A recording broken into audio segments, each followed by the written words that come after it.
Deep cut F1 comedy. Oh, yeah, big time. You have to be a real fan to understand that one. Oscar Piastri is loser number one. But I still think he's absolutely got what it takes to win a world championship. You look at it on board and you think, oh, Yeah. who does not like Carlos Sainz? Everybody's favourite driver, including my wife. By giving us a bad comment, you're going to make us feel good. We are nourished by them. Still we rise.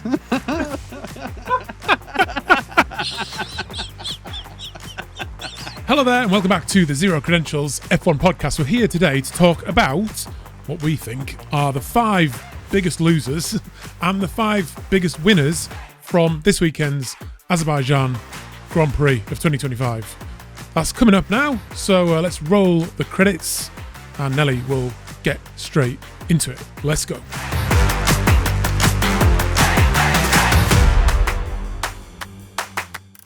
For those of you that don't know, sore throat coming on. I'm Adam. Mate. The other guy this way, that's Nelly. Just thought we'd introduce ourselves because we don't normally do that, do we? So No, yeah, it's probably a schoolboy error I know. on our part. Yeah. And we've got more new people watching and leaving fairly rude comments straight in with the rude comments, which we love. To be fair, we do love it. Entirely justified in many instances. What was it they said?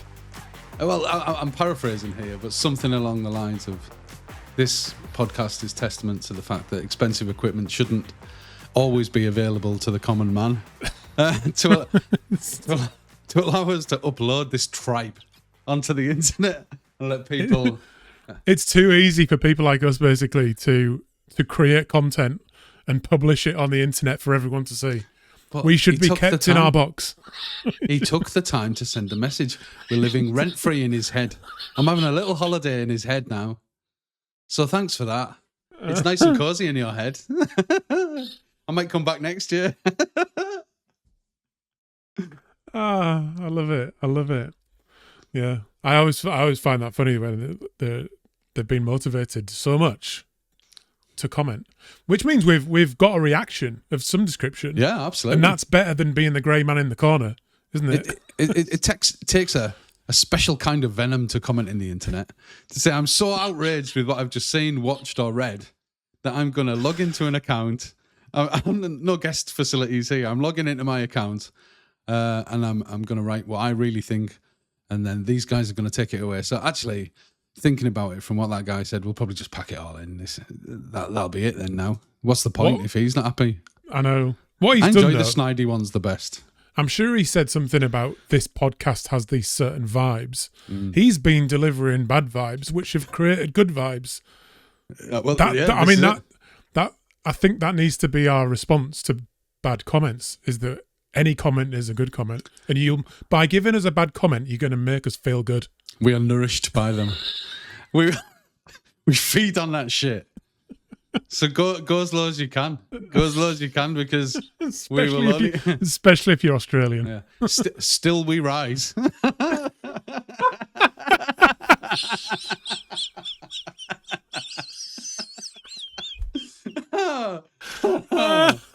Excellent. Deep cut F1 comedy. Oh, yeah, big time. You have to be a real fan to understand that one. We're not going to explain it. No. Excellent. I thought, what do you think of the race? I thought it was pretty good, actually. Nothing ever really developed, but it just kind of, I felt entertained all the way through. Yeah, it was genuinely. Constant entertainment. And after a 2-hour marathon of quali the day before, yeah, I was partially exhausted before the race even started. But some good early action. I'm sure we'll come on to it, but Mr. Stroll, not Mr. Stroll. What am I on about? Mr. Piastri. Yeah, should we start with our 5 biggest losers and go straight into talking about Piastri? I had one little thing to say about him, because we've had some banter with our Australian cousins, and it'd be very easy for us to pile on and think, he's made 2 mistakes, he's binned it into the wall twice, he's had he's ruined his or damaged his chances of winning the championship. Potentially, we could do that. I actually don't think that's the case, though. He just, particularly, he's still a fairly newish driver. It's his like second or third season, isn't it? He's pushing for his first world championship. Yeah. The fact he's made a couple of mistakes at this point, when he's been flawless pretty much since he made his little mistake in Australia, I don't think there's too much criticism can be thrown his way. No. And to be fair, he's got away with it as well. So, in a massive way, he's got away with it, hasn't he? I mean, do you know what? He's entitled to make a mistake. I'm actually pleased that he's not just doing the maths and saying, right, I'll just tippy toe around. I'll try and do something at the pit stops, and I'll get within 3 points of Lando by the end of the race. You know what? The lad went for it, and I've got respect for that. He struggled in quali, but he wasn't panicked by it, and actually straight out again in the first lap. I'm pleased to see that. Sometimes it pays off, sometimes it doesn't, but that shows me a racer. And for it to be a failure, it has to have consequences. And to be fair, we'll come on to a missed opportunity for Lando, but it didn't hurt him massively. He's still got the thick end of an entire win.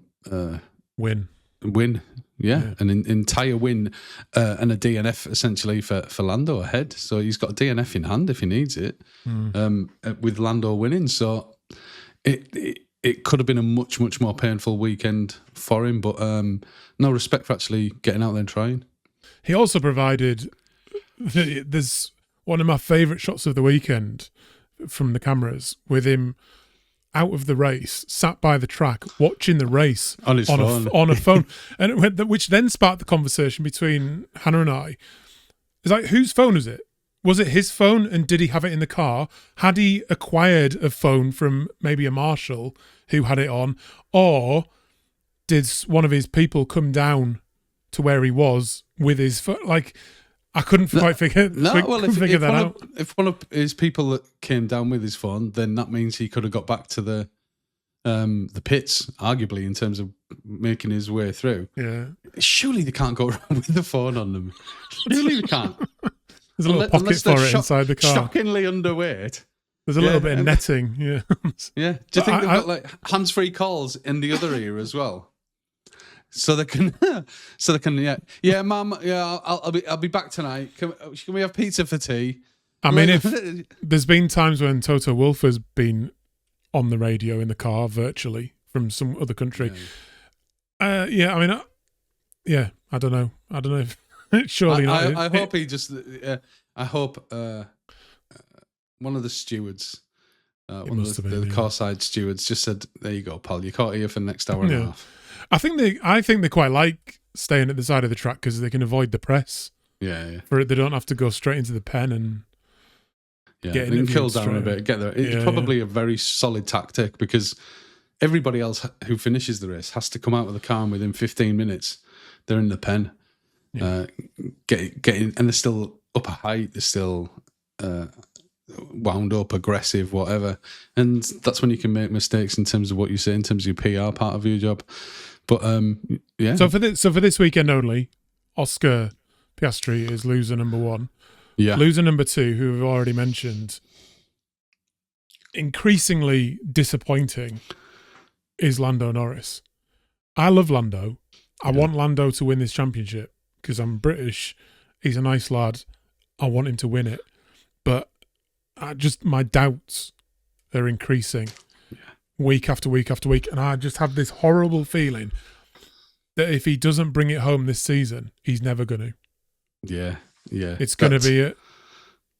It's do or die now, isn't it? It's but it's not going to go out in a blaze of glory. I can feel it sort of wilting away, and he'll get fairly close, but then he'll be within sort of 5 to 10 points at the end of the season, and it won't be much of a spectacle.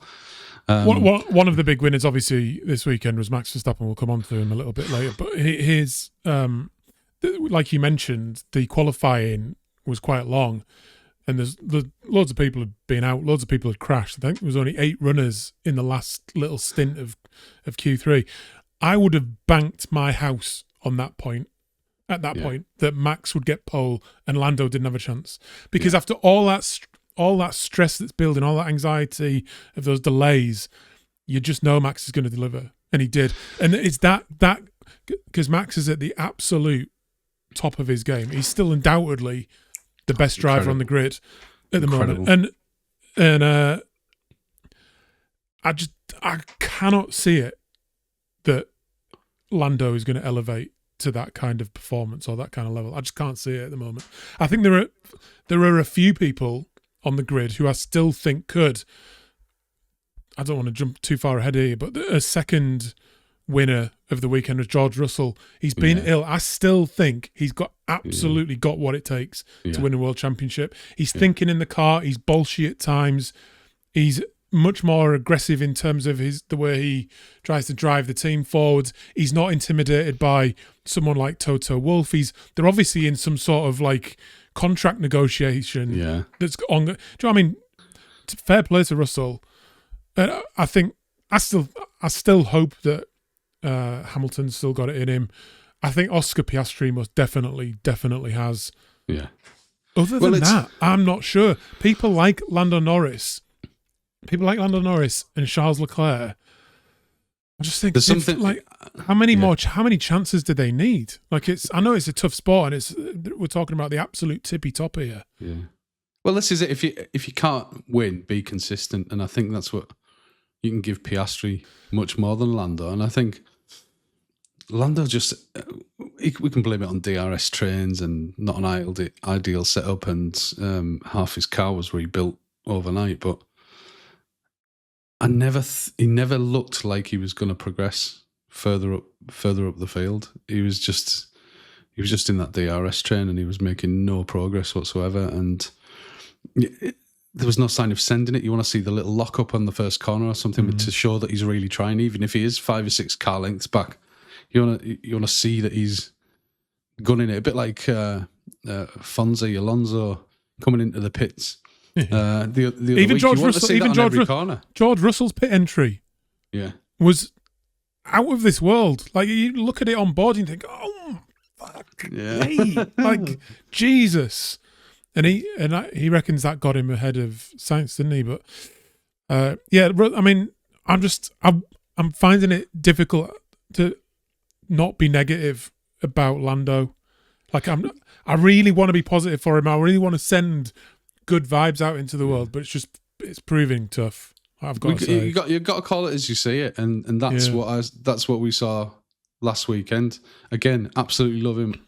I'd love to see him be world champion, and I can't articulate what I think is missing, other than that final edge, that championship quality. That again, I don't know what it is. I don't know how to explain it. It's not effort. It's passion. You're literally describing the X Factor. Yeah, well, but not in the American style. I'm not going to be pressing any buzzers. I don't think we have buzzers set up here yet. But we're not big time for that. We're not big time. Yeah, but we can get equipment. But as long as we can get the equipment, we have. It's affordable these days as well. It's accessible to almost anyone. When we hit 1,000 subscribers, we're going to get like some sort of a horn. The sound effects board.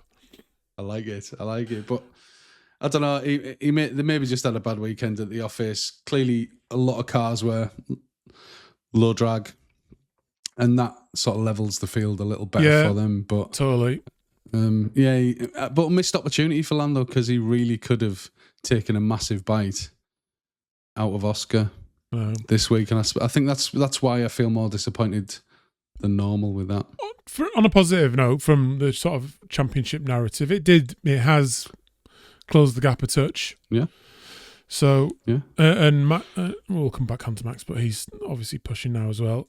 Third loser, just for the sake of it, is Lance Stroll, just because we always think he is. It's just. Although I was surprised that he was the last Williams podium in a proper race. George Russell was in that rainy race, but in Azerbaijan, Lance Stroll. Up to this race, they may have equalised now, but I think Lance had actually scored more points or finished better than Fernando. Yeah, Up to this point, at least qualified. He got one result, didn't he, towards the start of the season? And then we've got, and then fourth and fifth loser in that order, I think, is Lewis Hamilton and Charles Leclerc. Ferrari had what can only be described as an absolute shocker, having more so, I think, because they'd showed really good pace in the practice session. Even in qualifying, there was pace there. It was an absolute nightmare, and the again, we can talk about it, but what appears to be another example of self-harm by Ferrari by keeping Lewis on like some of the oldest, shoddiest boots going at the prime time of qualifying, which seems mental to me. I mean, I think probably people know that we are Hamilton fans by now, but I'm convinced Hamilton would have been on the podium if he'd been on fresher tyres to qualify and get into Q3. Because he said himself, like, he hadn't made any mistakes. Like, he'd been having a good weekend. And for whatever reason, the self-harming Ferrari behaviour continued. Funnily enough, though, is that when he got interviewed after qualifying, he's obviously not subject to the same level of censorship that Charles Leclerc is. That'll be in the contract there somewhere. I can say whatever shit I like. Yeah. You're not having somebody following me around with a mobile phone recording everything that I say. And then, he made progress. He heard, hear that something twigged with him in terms of the brakes. He's finally got his head around the car. So, actually, I thought he made up some spaces. His racecraft was fairly decent, actually, in the race. But again, as you say, completely shot by that quali and some poor decision making. I mean, I thought his start was excellent, and his race went okay. But it just in that towards the end of that first stint when he was on the hard tyre, he didn't make any progress. He wasn't, because I thought once he got into a bit of clear air in front of him, he'd make a little bit of progress, but he didn't. He was like slipping back a touch. He was then fast to get on the mediums, as all the people that well, that's it. Yeah, the tyre offsets seemed to cancel each other out almost perfectly. Whether he started on hards and went to mediums, or started on mediums and went to hards, it almost completely cancelled each other out. I think it didn't benefit. I think Charles Leclerc was actually one of the ones that really suffered from starting on the medium. I think it definitely worked the way around that Lewis had. But another thing that I quite enjoyed is obviously they gave the position to Lewis to have a bit of a go at the cars in front, and then he just didn't really give it back. Didn't give it back. Yeah. I thought towards the end, I thought it looked like he slowed down, but it's where the start-finish line is there, isn't it? Yeah. Okay, Charles, there you go. But to be fair, And I made the point earlier in, I think it was one of the first races we did, when we were talking about Hungary last year, with Lando giving that place back to Piastri. Yeah. And then there was people in the comments saying, oh no, they did it here, they did it there. And but there's loads of occasions when these champions haven't done that. Yeah. Like Max particularly with Perez. You know? I'm not going to do that. I'm just not going to do it. Yeah. Like this is all about me, you know. Yeah, like, I'm not giving them the place back. No. It's a very different conversation if it's sort of like right at the top and you're fighting for the championship. But given where they are, and neither of them seem to give a shit, did they? No, and Charles got a marginal points advantage on Lewis anyway. So who cares? Who cares? And let's go. So that's our 5 biggest losers from the Azerbaijan Grand Prix. Shall we do big winners? Let's start with Max, because wow. That is a guy at the absolute top of his game, isn't it? And comparatively speaking, he's in, for him, some relative garbage of a motor. I appreciate they've made steps on. I don't think we can say that anymore, actually, because we won the last 2 races. They've won the last 2 races by furlongs ahead of everybody else. But for about a third, maybe half of the season, he's been driving a wheelie bin around these tracks, and he's kept in touch. Yeah, he's been on the podium. He's had a couple of where he's been down in 6th or 7th or whatever. but he's been consistently just extracting absolutely everything out of that car. And until this weekend, Yuki or whoever else was driving that other shit box was absolutely nowhere. So I just think that was driver over machine. The machinery's coming along, but Yuki'll show that it's still not perfect. But that's pure racecraft. The man is an absolute machine when it comes. I'm running out of superlatives for him. It's just like kind of unbelievable. Yeah, I'm struggling. I'm struggling because there's history with Max and stuff, but I have to respect what he does as a racer, and 100% agree. He is the finest racer on the grid by a margin right now. I think it's a shame because Lewis is clearly, probably even by his own admission, has dropped off a touch from his top tippy top. But they're in different stages of their career. I think Max is still right at the absolute peak. They obviously had a bit of a crossover in 2021, and even that's kind of perfect that you're still going to argue forever who the GOAT was. If Max, say if Max ends up with the same number of championships as Lewis, the argument about who's the GOAT will be going on forever. Yeah, and it's just hard. It's difficult to resist, and it's. I find myself much more sympathetic towards Red Bull now Christian Horner's left. Maybe he was a big part of the problem, because I actually quite like the new guy. And I have you've just got to respect their tradecraft. They're just doing absolutely superb. The car seems up and down and quite temperamental, and oddly for a Red Bull, really likes low downforce at the minute, and likes to get its lap records on. But yeah, bravo. I was pleased for Yuki as well. I wouldn't probably include him in my top 5 winners, but he came 6th. I think if he can perform like that for the rest of the season, he's got a chance of being in F1 next year. Would you agree? Yeah, is 6th not enough? No, I think that's what a mortal would be like in the same equipment as. Sorry, what a mortal should be like in the same equipment as Max Verstappen. I think Max Verstappen would make the difference of about 5 places, given the same appreciation of the same equipment. And I hope for Yuki he has got his head around it, because that's a pretty tasty result. He did well. He held people off for a good long while. And I'm sure we'll talk about Liam Lawson, but actually, interesting that there was no sister team orders for Liam to get out of the way. I was pleased to see that, because the temptation would have been to give the place to Yuki. But I don't think he would have given it back. No, because it's by all accounts that those two are competing. Yuki did have a good weekend, spoiled only by the fact that Liam did finish 1 place ahead of him. Who, like I say, I think they're competing over a drive next year. So that's brutal. Yeah. and I thought Lawson is one of my big winners of the day.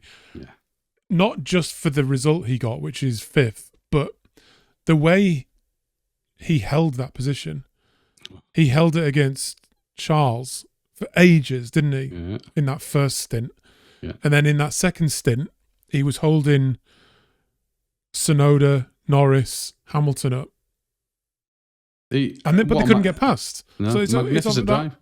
That Red Bull obviously had, that RB obviously had some pace in it in the straight particularly.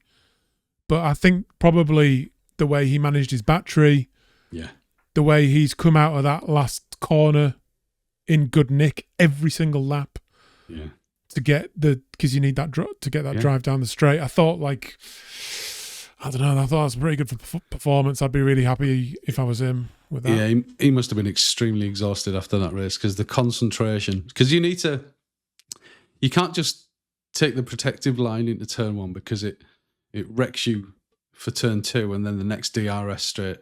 Yeah, true. Before turn 3. So he had to hold them off. He had to manage his battery. I suppose it's a little easier in the twisty turny bits, but absolutely fantastic. Didn't see a wheel lock. Easy in terms of not getting overtaken, but not probably to keep it on the track. But 2.2 kilometres of straight, and approximately half of that, they had DRS. He was the front of a DRS train with no chance of getting DRS himself in front of him. Absolutely magnificent. You're right, though, because he probably was really tired because he was doing that both stints. There was no point in that race where he was chilling, was there? He had a prospective former or current world champion near him at every stage, and you just think he kept his cool. It's okay for maybe 2 or 3 laps while somebody's hounding you down, but he did that lap after lap after lap. He must have been 40 out of the 50 laps that he was doing that. So totally agree. Fantastic, and I'm pleased for him because his year started off shit, but actually he's really shown himself there. With a decent, fantastic quality, but maybe some might add was fortuitous given the circumstances. But no, it's harder to hold on to it once you've had it like that. And brilliant. My third big winner, although with an asterisk, is Kimi Antonelli, because he's had a much better result. Apparently, I heard on Ted's Notebook, I think, that his family weren't there, and there's some sort of suggestion that he might have felt less pressure or something because they weren't there and had more focus. I think he had a good race. However, George was behind him, and my fourth big winner of the day is George Russell. Antonelli was holding him up. The Mercedes smartly pitted Antonelli, and then George just went on one. Yeah. And it just shows how much better George is at the moment than not only Antonelli, but almost everyone on the grid. Well, that's it, because you could argue that Antonelli held him up, and he did, which put in jeopardy George getting Carlos towards the end. So George had to just make the Carlos situation himself, and he did. He did. Lightning pit entry. Obviously, in that towards the end of that first stint, once Antonelli had been cleared, he's just put in superb pace. He's a little bit annoying sometimes, isn't he, Russell? But I think that's just what it takes. Oh, absolutely. Isn't it? And also, when we think back to the little rivalry he had with Verstappen for a while, he didn't give an inch. There was no quarter given, was there? No. And it had Max rattled. Yeah. Didn't it? Didn't like it, yeah. When he literally drove into the side of him. It's so I think like George is a genuine contender, a genuine kind of the racer. boy's got talons. He can definitely get his elbows out when he needs to, because the thing I love about George, and I'm sure he is, I agree with you, I'm sure he's a future world champion. I think he's got all of the credentials that you need. He's super consistent in what is currently a less well performing car, but he's super consistent. Mr. Saturday, he's Mr. Fifth, now he's Mr. Second at the moment. And I always think back that like his story would have been told so much better because that race that he substituted for Lewis in. Yeah, Sakir, wasn't it? Yeah, and he was going to win the race. And I'm not into conspiracies and all that sort of thing, but maybe it would have been too embarrassing to let the relative rookie win in Lewis's car. But if you watch that race back, that Sakir race where he stepped in for Lewis, his pace was extraordinary. It was terrifying, wasn't it? Yeah, like he was eating the field alive and showing why that Mercedes was so impressive at the time.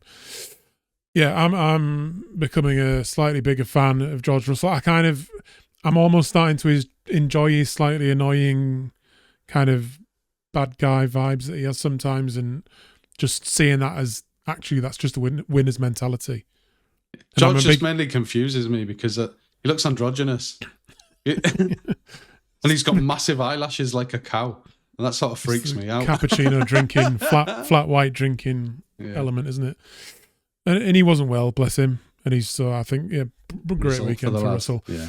And then we'll come on to our final and best, I think, winner of this weekend.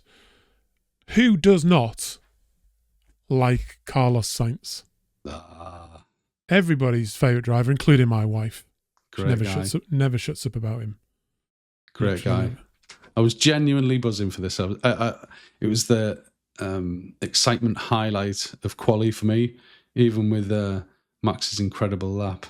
But When he was asking for a rain dance, when he was in P1 for a bit, wasn't he? you just can't have a negative thought about Carlos. He's just a properly nice guy. Sometimes it's funny, a bit maybe like the Norris thing. Sometimes I think he's a bit too passive with some of the stuff that he does, but actually, especially in some of his Ferrari days, when he actually got his teeth into a race and took the lead, he just went off. He just disappeared. Like I said earlier, I've become a little bit sceptical of whether Lando Norris and Charles Leclerc will ever win a world championship. I haven't got there with Carlos yet. I still think he could. He comes from world championship winning genes, doesn't he? Oh, he's from the stock. He's from the stable of. Yeah. I mean, we're old enough to remember Carlos Sainz Senior at the height of his powers, but man, and apparently he can still drive. Do you know what I mean? He's still racing. That creep can roll. It's.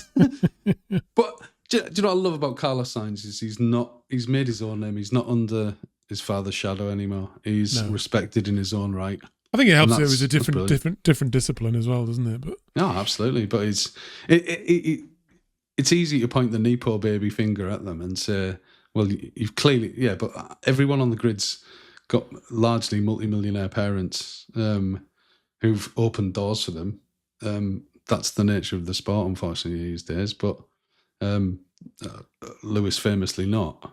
But yeah, so what? He's had a fortuitous introduction to the sport, or certainly the world of motorsport.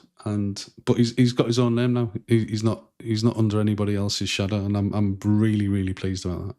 Yeah, I totally agree. And what was nice as well, both in qualifying and in the race, is that P3 and P2 in qualifying was by right. It wasn't by luck.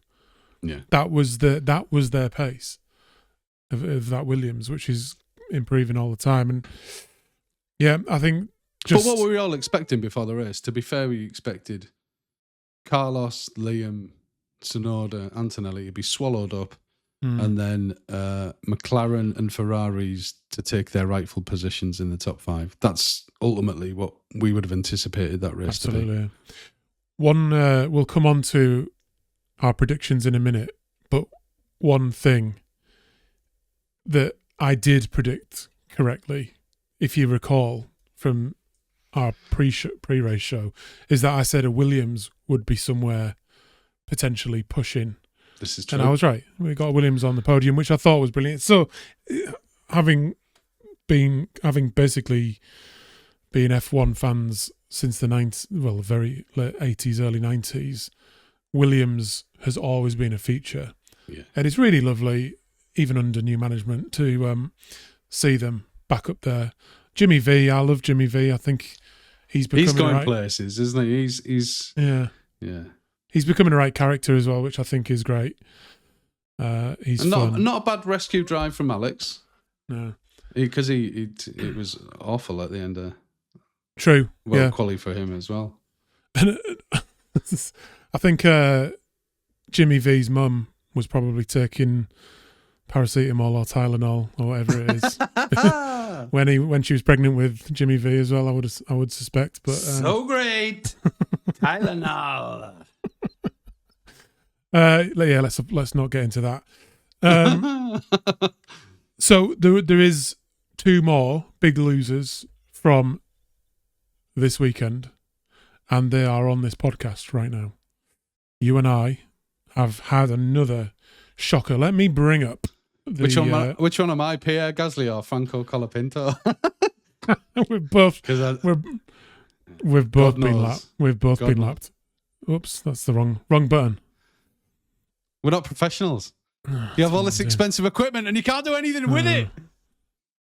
Don't know what I'm doing. Right, here we go.